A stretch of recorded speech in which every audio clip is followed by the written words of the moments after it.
guys, so on this video I'm going to talk about five big cons you did not think of as a phlebotomist.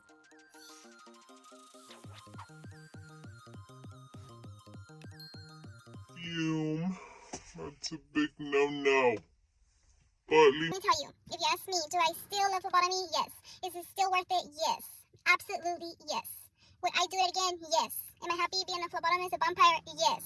Do I enjoy poking people for a living? Wow, I'm savage. But yes, absolutely. Well, you guys, I'm back. Alright, so I do phlebotomy videos because I absolutely am obsessed, okay? I repeat, I'm obsessed with phlebotomy.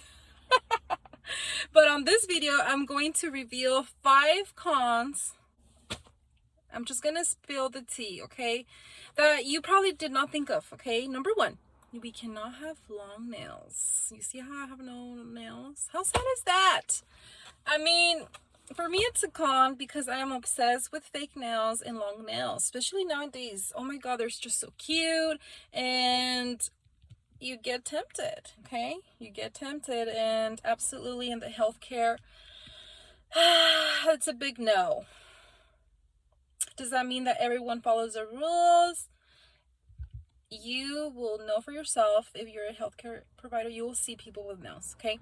But it takes one person, one patient, or one maybe coworker to complain, okay? And then that's when you receive emails saying, hey, just a friendly reminder, you're not supposed to have long nails, so make sure they're short, nicely cut. And I'm like, just kidding.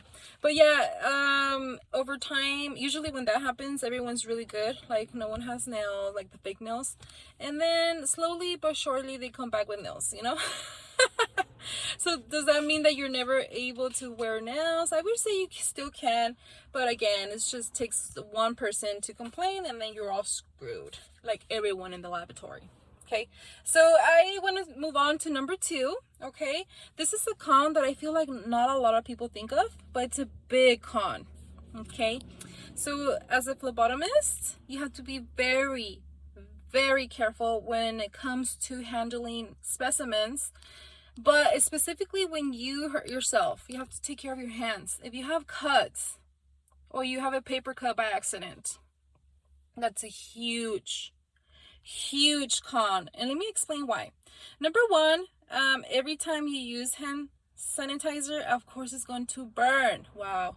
But the number 1 reason it's a con is because if you drop blood by accident in your cut, that's bad. Be careful, my friend.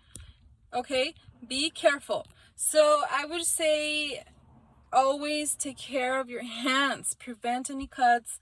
But even myself, I always cut myself, like wow. So you have to be very extra cautious. But when it comes to cuts, you guys, it's a big con because for me it seems like it heals slower because I'm wearing gloves all the time, and then when you put a band-aid, instead of healing, I don't know, it makes it weird. So be careful with your hands, okay? So I'm gonna go ahead and move on to con number 3, okay? This is a con just because you have to poke the patient twice, and I'm talking about blood cultures. Yes. If you work at a hospital, especially in the ER, get ready, my friend. Just get ready because you're going to draw millions of people, especially blood cultures. And people are never going to be happy to know that you're going to poke them. It's very rarely, okay? But when it comes to blood cultures, you have to explain to them that you have to poke them twice. And sometimes it takes a little while to convince them to get a blood draw overall. But when it comes to 2, it could be hard, I'm not gonna lie, but most people are open to it, okay? We have those really nice people in this world, and of course those people who are really sick and they don't want to deal with you at all. Like they don't want you, you know, they don't want to be poked, that's why it's a hard job sometimes. But trust me, it gets easy over time. So I'm gonna go ahead and move on to number 4, you guys. I've been a phlebotomist for 5 years, but I still feel I'm always confident. Let me rephrase this, because I feel very confident to draw babies and kids. Yes, especially over time.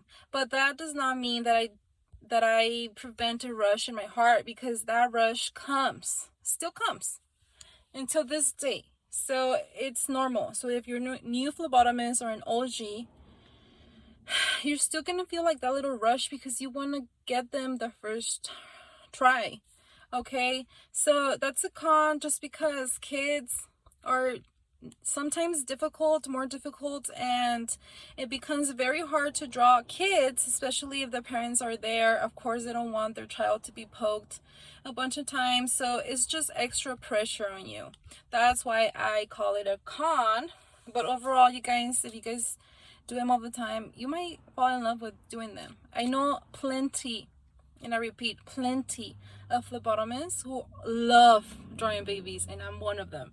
Yeah, I'm guilty for that one, because after that rush, it's just a satisfying, amazing feeling when you get it on the first try. It's just oh my god, rewarding. Very, very, very fun. Okay, so number 5, you guys, is difficult personalities. But also, what I mean by this, because I did mention this in my previous video, I'm gonna talk about personalities as in, like, okay, let me tell you. So I am a young phlebotomist, okay? So I've been a phlebotomist for 5 years, but I still get those patients that they don't believe in me, meaning that no matter how skilled you are, obviously I have 5 years of experience now, but as soon as you go in the door, they have no hope for you, okay? But your job is to impress them. I always impress them. I always try my very best. But we have those patients that you will get, okay? I'm going to tell you. I'm going to break it to you. You will get those nice patients, but you will also get those patients that are super, super demanding. Let me explain. Like those really rude, sorry to say, I don't like to say that word, but yeah, those rude patients who are like, you only have one try. You have only one try, and you're going to get it from here. From here, okay? And you only get one try. And then, so the pressure is on, right? The pressure is on, and you're like, oh my god. So then you try your best, and sometimes you get it on the first try, and you impress them, you're all done, okay? But you will have those times that you don't get out the first try, or you have to pull out because of them, because they are like, no, don't be fishing around. Sometimes it's not really that we're fishing, you guys. It's just that it's a procedure. Okay, it's a procedure, and sometimes you have to stop the procedure because of the patient is not allowing you to do it.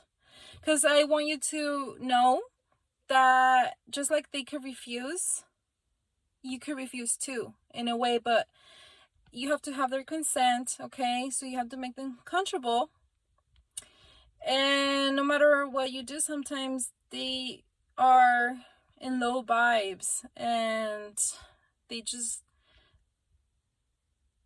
let you try it once, and they will, it's so sad, but do not take it personally, but they will make you feel like you don't know what you're doing.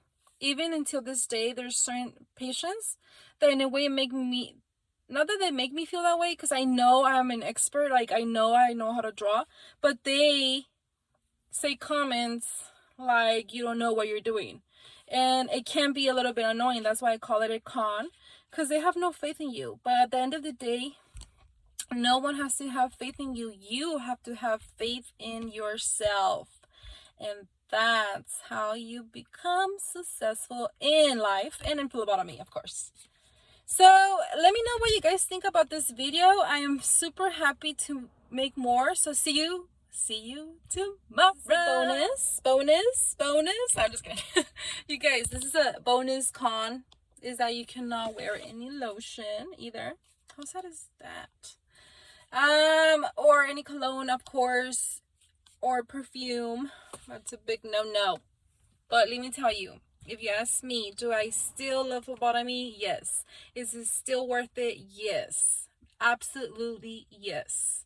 Would I do it again? Yes. Am I happy being a phlebotomist, a vampire? Yes. Do I enjoy poking people for a living? Wow, savage. But yes, absolutely.